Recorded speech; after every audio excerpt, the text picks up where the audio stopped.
Bonjour tout le monde, c'est Roxy et bienvenue dans Découvre Bitcoin. Aujourd'hui, je vais vous expliquer comment sécuriser des bitcoins si jamais vous en avez énormément.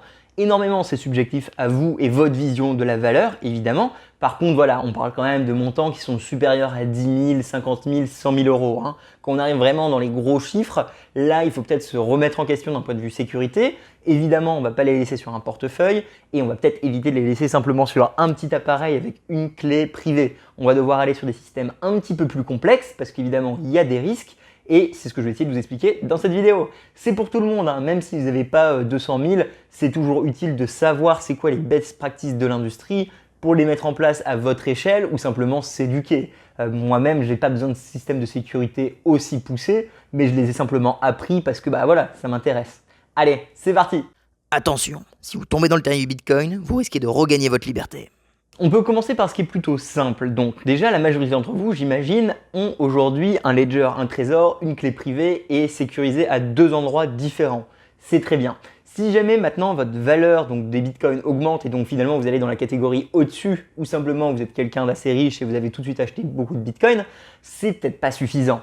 La chose la plus simple, parce que c'est le même prix pour tout le monde, c'est de créer un passphrase.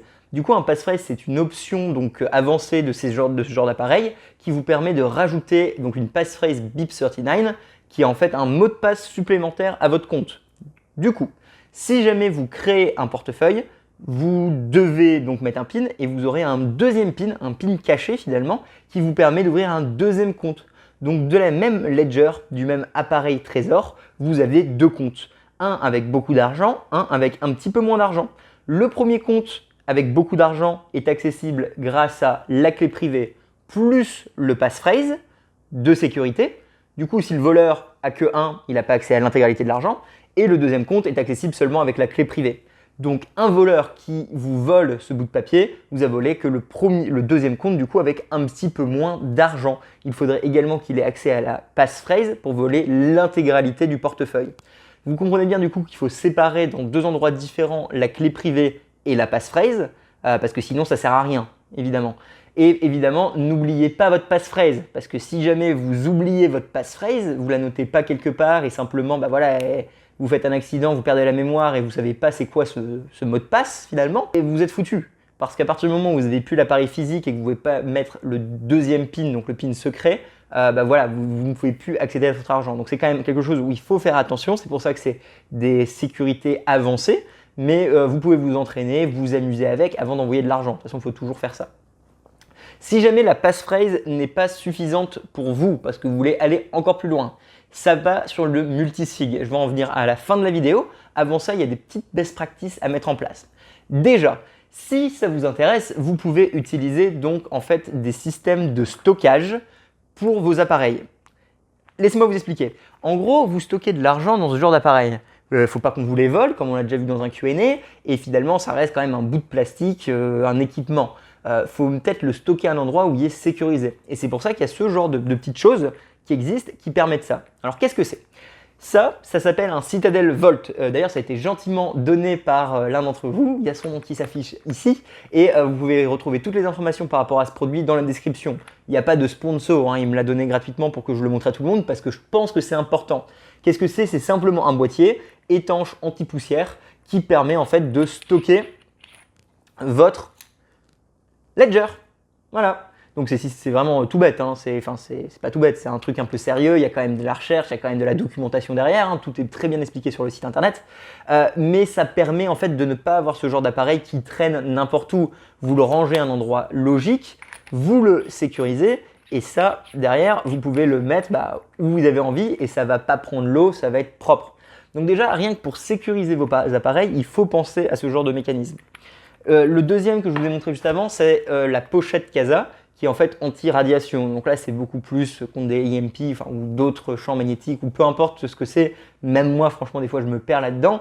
Mais encore une fois, moi, je le vois comme une super pochette qui permet de savoir où est ma clé. Donc voilà, je suis plus rassuré de savoir que j'ai de l'argent qui n'est pas finalement volant dans un tiroir. Elle est bien rangée dans une pochette où je sais où c'est. Donc ça pareil, c'est accessible via le site de Casa. Pareil, pas de sponsor avec Casa, c'est simplement un produit que j'apprécie et que j'avais acheté par principe la première fois où c'est sorti. Un petit peu comme la Casanode, c'est plus ma philosophie de j'essaie un petit peu tout. pour comprendre ce qui est en train de se passer dans l'industrie. Et puis à partir du moment où maintenant je fais des vidéos, je me dois d'essayer ça par rapport à vous. Bref, ça c'est super pour les appareils. Donc vous comprenez bien qu'on met l'appareil dedans. Maintenant, vous avez toujours votre clé privée. La clé privée, c'est un bout de papier. Est-ce que c'est vraiment sécurisé un bout de papier? Absolument pas. Un bout de papier, ça peut brûler, ça peut prendre l'eau, ça peut prendre l'humidité.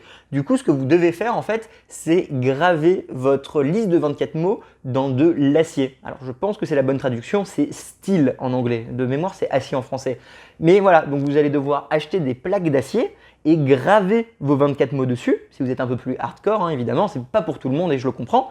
Et en fait, en faisant ça, vous avez détruit tous les problèmes liés au papier. Qui voilà, il peut s'effriter, ça peut être l'encre peut partir, des gouttes d'eau, l'humidité, etc. Et vous avez vraiment gravé ça, gravé dans la roche, mais vraiment juste vous l'avez en mode solide. Alors, il existe énormément de modèles de steel card, ce qu'on appelle, hein, donc c'est vraiment des plaques métalliques qui permettent de faire ça. Je vous invite à regarder l'article de Jason Loop où est-ce qu'il va faire la comparaison des 10 ou 20 qui sont disponibles dans l'industrie. Il les teste force, c'est-à-dire qu'il les fout dans le feu, il les fout dans de l'eau, il les écrase avec un marteau compresseur pour tester en fait leur résilience, pour voir si vraiment le produit est bon. Dans tout son test, on voit clairement qu'il y en a qui sont à chier et en fait, ils vous ont vendu ça et c'est de la merde et vous n'aurez pas accès à vos bitcoins si jamais votre maison est détruite, si jamais il y a un incendie, etc. Par contre, il y en a d'autres qui marchent très très bien. Je pense que le mieux, à mes yeux, d'après ce que j'ai cru comprendre, c'est CryptoSteel. Je vous mets les liens dans la description. C'est vraiment adapté parce que finalement, même que c'est écrasé ou pas, tu peux toujours lire ces 24 mots et donc récupérer tes bitcoins un jour. Il faut comprendre que ces plaques en acier ont un coût parce que voilà, vous achetez quand même un produit qui vaut minimum 50, 70, voire 100 euros. C'est pour ça que c'est pas adapté pour tout le monde. La sécurité, ça a un coût bien sûr, mais si vous n'avez pas des milliers à stocker, ça sert à rien de mettre des centaines, voire des milliers dans de la sécurité. Donc les plaques métalliques, c'est super, vous pouvez en acheter ou sinon le faire vous-même. Ce sera sûrement le débat d'une vidéo un jour ici, mais voilà, vous pouvez vous-même aller chez votre, je sais pas, le Bricorama d'à côté ou le créer vous-même hein, si vous avez les moyens. Je veux dire l'infrastructure autour de chez vous, hein, les magasins. Et voilà, faut acheter en fait donc des plaques d'acier, il faut réussir à les graver d'une façon ou d'une autre, bien les mettre l'ordre parce que vous devez garder votre liste de 24 mots dans l'ordre, hein, donc écrivez toujours 1, 2, 3, 4 jusqu'à 24 à côté du mot parce que sinon vous allez vous retrouver avec 24 mots éparpillés dans des petites bouts d'acier et ça va être un peu galère, vous comprenez l'idée je pense.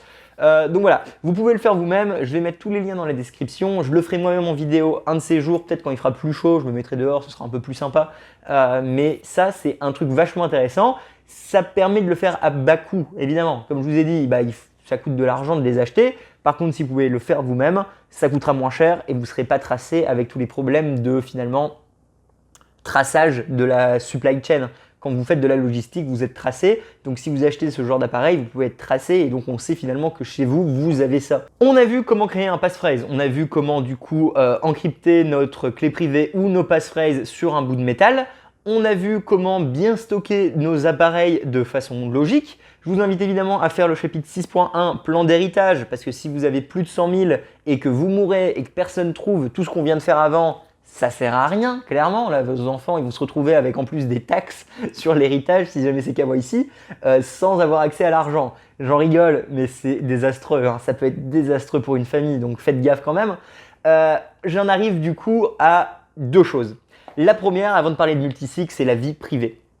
Vous devez comprendre qu'il y a quand même un risque que tout le monde sache que vous avez des centaines de millions ou des millions, ou peu importe, des dizaines de millions ou des centaines de milliers en Bitcoin.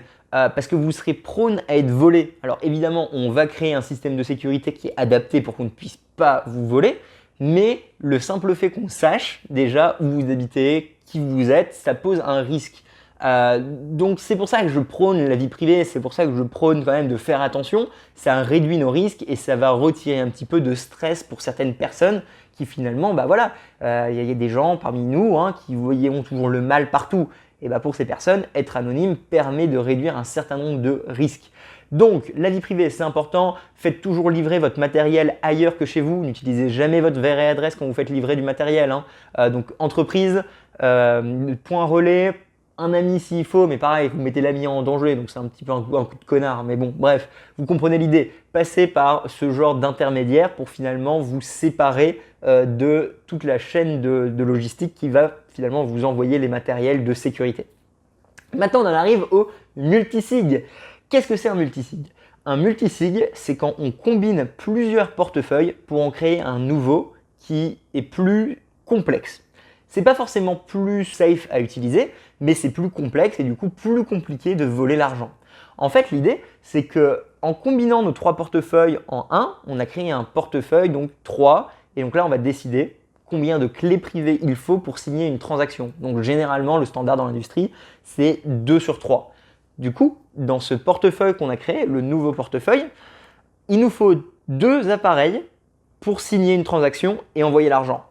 C'est-à-dire que si jamais un voleur arrive et il a accès à un appareil, il ne peut pas vider le compte. Il a besoin d'aller trouver un autre appareil.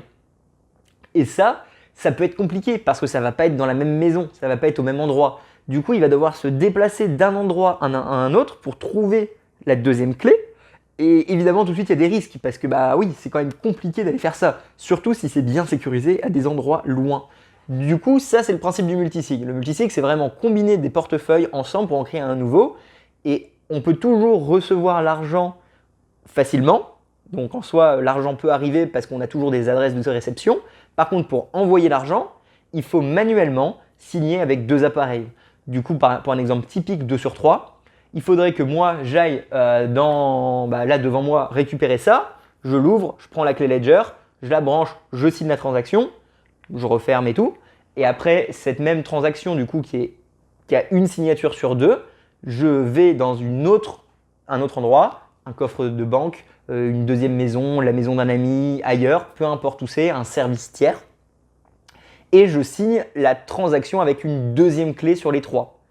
Une fois que 2 des 3 clés ont signé, l'argent peut partir. Ça, c'est super pratique. Et c'est super pratique non pas seulement pour votre sécurité, mais pour déléguer la responsabilité de l'argent à travers une société ou une structure. Si vous êtes un chef d'entreprise, vous avez peut-être des actionnaires. Et si vous avez des actionnaires, vous ne voulez pas qu'il y en ait qu'un qui a toute la thune. Du coup, vous allez séparer les clés entre les actionnaires pour finalement dire « Nous ne pourrons signer une transaction qui enverra beaucoup d'argent que si on a un accord de tous les actionnaires, bon, peut-être pas tous parce que là vous n'allez jamais y arriver, mais on a une majorité par exemple, ou alors il nous faut 5 signatures sur 7, on débloque l'argent. Et à partir du moment où c'est ça votre thèse de société, ou de société, de structure, d'entreprise, peu importe ce que c'est, ça peut même être un État va devoir faire ça. Il faut que manuellement il y ait les 7 personnes qui soient là et qui mettent leurs clés et qui signent la transaction pour envoyer l'argent. Je pense que vous comprenez pourquoi c'est compliqué pour un voleur d'atteindre ça. Là, j'ai parlé donc de 2 cas, j'ai parlé d'un 2 sur 3, un portefeuille 2 sur 3, donc 2 signatures sur 3 pour envoyer l'argent, et j'ai parlé d'un 5 sur 7. Ça peut être absolument n'importe quoi. Donc, généralement, les standards, c'est 2 sur 3 ou 3 sur 5. 5 clés, il en faut 3 pour signer. Vous comprenez également du coup que si jamais vous perdez une des 3 clés, ce n'est pas la fin du monde, parce que vous avez toujours la possibilité d'aller bouger l'argent avec 2 clés. Du coup, vous avez compris c'est quoi un multisig. Est-ce que vous devez le faire pour vous? Franchement, moi j'en ai fait juste pour m'amuser, mais bon, vous pouvez toujours vous entraîner, c'est accessible. Et maintenant, la grande question, c'est par qui passer pour les créer, ces multisigs.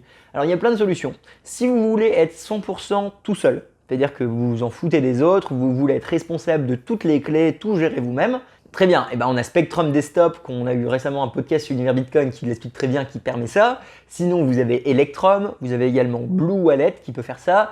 Et il y a sûrement d'autres services, je me ferai un plaisir de les mettre dans la description. Si jamais vous voulez aller avec un petit peu d'aide, ce qui est complètement rationnel à ce niveau-là, parce que évidemment quand on stocke beaucoup d'argent et qu'on n'y connaît pas trop, on peut se faire aider par des experts, je vous invite à utiliser Casa. Alors il y en existe d'autres, je pense que c'est Capital On-Chain, non je sais plus trop c'est quoi les noms, mais bref, Casa marche très bien. Et donc Casa ont un service premium où ils vont vous faire un système de 3 sur 5, vous allez détenir 4 clés, Casa aura une clé d'urgence. Du coup, dans le modèle Casa, qui est un exemple, pour montrer un petit peu un exemple d'industrie, vous aurez vous-même une call card, un ledger, un trésor, 3 appareils différents qui permettent d'augmenter la résilience parce que finalement, vous ne faites pas confiance que à ledger, vous ne faites pas confiance que à trésor, vous avez un combiné de plusieurs softwares et hardware. Super bien ça. Donc ça, c'est vous qui les avez. stockés dans 3 endroits différents. Donc un dans un coffre de banque, un dans votre bureau, un chez vous par exemple, ou peu importe comment vous voulez le faire, hein, c'est sur leur site les instructions. Après, une clé qui est liée à votre compte, qui est donc propre à l'application même et donc qui est liée par rapport à tout ce que vous avez fait chez eux. Et après, eux, ils ont une clé d'urgence. Du coup, vous pouvez toujours avoir 2 clés à disposition. La clé d'urgence qui est beaucoup plus compliquée à avoir mais qui est possible et la clé qui est simplement votre compte sur votre téléphone. Et en plus, vous avez donc un des 3 hardware à aller voir et trouver pour signer. Ça permet d'avoir une certaine flexibilité dans votre portefeuille, de n'être pas tout seul, d'être accompagné. Évidemment, Casa, ça a un prix. Hein. Je pense que de mémoire, c'est à peu près 1500 par an. C'est pour ça que ce n'est pas pour tout le monde. Si vous avez 10 000, vous n'allez pas payer 1500 € par an. Ça n'a aucun sens. Par contre, si vous stockez 1 million, je pense que vous allez payer 1500 € de sécurité par an. Encore une fois, c'est à vous de voir. La dernière chose qu'il faudrait peut-être que je parle, même si ça m'énerve de le faire, mais pas devoir, je dois le faire, c'est évidemment les custodiales. Je peux comprendre que vous n'avez pas envie d'être responsable d'autant d'argent et dans ce cas, vous avez peut-être envie d'utiliser un service custodial. Pendant tout ce cours ou tout mon travail, je vous ai toujours déconseillé de le faire parce qu'on a souvent parlé de petits montants. Mais si jamais vous avez des centaines de millions, vous pouvez toujours y arriver en self-custody, donc vous pouvez toujours y arriver vous-même, vous pouvez réussir à finalement stocker autant d'argent sans pour forcément être en danger. Mais si jamais c'est quelque chose que vous ne pouvez pas tolérer parce que mentalement vous n'y arrivez pas, vous êtes trop stressé, vous n'avez pas envie, vous pouvez utiliser du custodial, il faut réfléchir à vos risques et dans ce cas il y aura différents services qui peuvent se mettre en place, donc il y a peut-être du Knox, je vous mets les liens dans la description. Donc là, ça va vraiment être du service professionnel, plutôt cher. Hein, on parle dans les 1000 € par mois, simplement pour stocker votre argent. Et vous aurez plus après des grosses institutions, donc vraiment de l'aide. Personnellement, pour moi, ça c'est un problème aussi bien philosophique que de centralisation des coins. Après, je dois le dire que ça existe parce que c'est peut-être l'option qui est adaptée plus pour vous. Encore une fois, vous pouvez toujours diviser tous les portefeuilles en plein de trucs différents. Ça veut dire que vous pouvez très bien avoir un petit peu d'argent sur votre mobile, de l'argent sur un trésor, de l'argent avec une passphrase, de l'argent sur un multisig, de l'argent sur un multisig avec Casa et de l'argent en custodial. Ça permet vraiment de diversifier votre risque, non pas d'un point de vue quel actif j'ai, mais quelle sécurité j'ai. Si jamais le custodial venait à dire tu n'as plus le droit à l'argent parce que l'État l'a réquisitionné, vous avez toujours un petit peu parce que vous avez quand même un pourcentage de votre portefeuille qui est détenu par vous-même via les différents portefeuilles qu'on a vus. De la même façon, si jamais vous vous rendez compte plus tard que vous avez fucked up un truc et que votre portefeuille passphrase n'est plus accessible, vous avez toujours de l'argent via un multisig et via un normal. Donc vous essayez de séparer en fait un petit peu vos comptes pour que si jamais vous faites une erreur critique, vous ne perdez pas 100% de vos bitcoins. Une autre chose qui est importante, vous devez toujours tester vos backups avant de déplacer beaucoup d'argent. Donc si jamais vous avez envie de faire un portefeuille multisig vous-même, je vous invite à le tester. Et quand je dis le tester, c'est vraiment donc le créer, le détruire, le recréer, envoyer de l'argent, retirer l'argent, envoyer l'argent, le détruire alors qu'il y a de l'argent dedans, le recréer. Vous allez voir que l'argent est là et une fois que vous êtes bien en phase avec votre process, que vous avez compris, que vous êtes clair avec ce que vous devez faire, seulement là, vous déplacez l'argent. Et alors là, c'est d'expérience parce qu'en ce moment, j'ai un petit portefeuille qui me fait un coup dans l'œil et qui n'est pas très net. Et je pense que j'ai un petit problème. Alors, je ne suis pas encore en full stress, mais voilà, tu vois, c'est parce que j'ai pas fait assez de tests. C'est parce que j'étais peut-être pas assez serein moi-même avec ma sécurité que finalement, aujourd'hui, j'ai peut-être perdu des petits bitcoins, tu vois. Alors, c'est des petits montants, mais ça fait quand même chier. Donc, il faut toujours vraiment bien faire quand on essaie des trucs nouveaux. Alors moi, je suis toujours à essayer des conneries par-ci par-là, donc c'est mes risques, hein, c'est mon métier après tout. Mais pour vous, prenez pas de risque. Faites bien vos backups, vérifiez vos backups, refaites vos backups, et une fois que vous êtes serein, vous y allez. Allez, j'ai parlé un petit peu trop par rapport à cette vidéo, mais quand on parle de beaucoup d'argent, je préfère mettre vraiment toutes les options sur la table. J'en ai peut-être oublié, dans ce cas, vous m'excuserez. Mais déjà, si vous faites ça, c'est pas mal. Multisig avec du style back, c'est-à-dire donc pas de papier, tout en acier, avec donc vraiment du gros multisig, vous séparez les clés, vous pouvez en mettre certains dans un coffre-fort, comme ça voilà, c'est compliqué, vous pouvez les mettre à l'étranger. Ah oui, du coup, évidemment, si jamais vous stockez des centaines de millions, vous pouvez très bien mettre une clé à l'étranger, une clé en France, une clé à l'étranger. Enfin, vous pouvez vraiment séparer tout pour que le voleur doit littéralement vous kidnapper et aller à l'étranger avec vous. Imaginez la difficulté. Et quand je dis kidnapper, voilà, il faut le prendre avec des pincettes, bien sûr. C'est à peu près l'idée. Allez, je suis Roxy, j'espère que cette vidéo vous a plu et vous a pas trop découragé. C'est compliqué comme sujet, mais finalement tout est possible, tout est accessible. Il y a plein de gens qui le font. Voilà, il y a quand même énormément de baleines. Il y a quand même énormément de gens qui étaient là avant et c'est des gens qui ont réussi à faire ce que j'explique. C'est des gens qui ont réussi à différencier leurs clés, différencier leur portefeuille, garder de la vie privée parce qu'ils ne vont pas crier sur tous les toits qu'ils ont des centaines de millions, etc. C'est quelque chose d'accessible, ça demande simplement du temps et un petit peu d'argent parce que oui, il va falloir de l'argent. Peut-être que voilà, vous allez peut-être acheter 3 pochettes comme ça, vous allez peut-être payer un service en plus qui vous aide, vous allez peut-être payer l'aide d'un vrai expert. Parce que évidemment, si vous avez des dizaines de millions à mettre, peut-être que vous ne devez pas m'écouter, hein. Vous devez aller voir des vrais experts qui sont spécialisés là-dedans et eux, ils vont peut-être vous dire la même chose que moi en soi. Mais au moins, vous aurez une certitude que j'ai pas dit de la merde. C'est peut-être important de vérifier toujours. N'oubliez pas, ne faites jamais confiance. Je ne suis pas cryptographe, je suis simplement un YouTuber. Faut pas l'oublier. Allez, je vous dis au revoir, je suis Roxy. Merci beaucoup à tous pour votre support, vos likes, vos commentaires. Continuez, n'oubliez pas de mettre la cloche si vous n'êtes pas abonné. Il y a toujours du contenu qui arrive. J'essaie vraiment d'aller dans le bout du terrier Bitcoin accessible pour vous avec des vidéos faciles. En attendant, je vous vois la semaine prochaine. Merci beaucoup, salut! Tout le monde va devoir faire un choix dans le futur. Adopter Bitcoin ou l'ignorer? Ça va être lequel le vôtre?